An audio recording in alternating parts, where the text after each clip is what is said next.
We're sitting here talking about this whole situation with all of this, and you know, I'm going to tell people, yes, I called treason on behalf of the police several times, not just on behalf of the police, on behalf of our country, because we've got some pretty nasty people in these former administrations who've done some really bad things, really bad, that need to be addressed. We should not let that go where this is concerned for the sake of the future of our government and our country.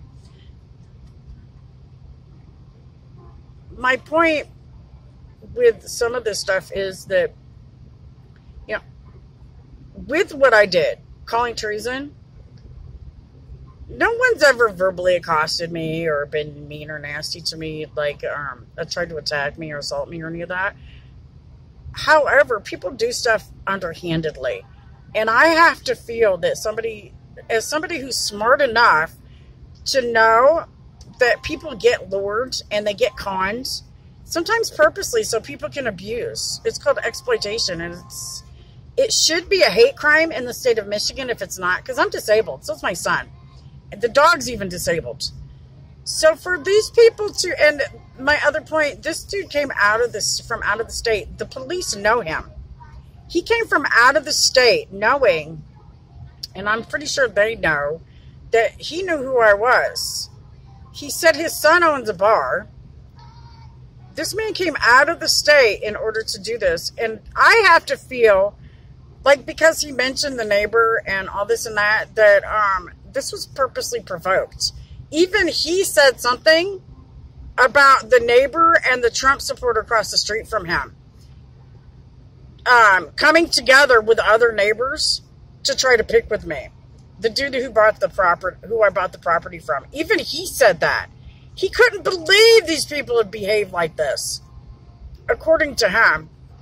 But, I don't know who he knows. I know that the police know him. And they said that he's done this before. I'm going to tell people that I've lived in big cities.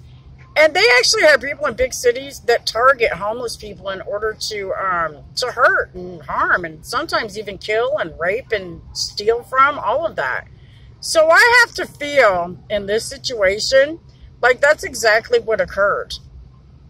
And that I was purposely sought after and targeted by this specific neighborhood of people for them to lure me here for the purpose of picking and torturing us.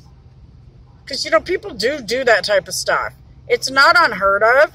And, considering that I'm the one who did call treason for the police, it's not unrealistic to think that that's actually what happens. I'm not a paranoid person. I don't go around going, I'm scared, I'm scared. I'm just not that way. I believe that when God calls you, he calls you, and that's it. I'm also not somebody who goes out and goes after other people, no matter what they've done to me. I don't go hunting people out, even though they have hurt me. I still don't. I just do what I can to avoid conflict. I hope that they prosecute these people for this. I really do. The officer said no, they're not going to. Already told me that. But I think they need to. This is the type of stuff they need to prosecute. Because when you've got a group of people who specifically goes after somebody purposely to pick with them and to torture them, like I feel we have been since we've been over here in this area, that should be a hate crime. It's against the law. It is against the law. And for all of you who are out here hollering anti-bully this and peace that, and we're supposed to love one another, some of those are the same people that are doing this. God bless America. Have a blessed day.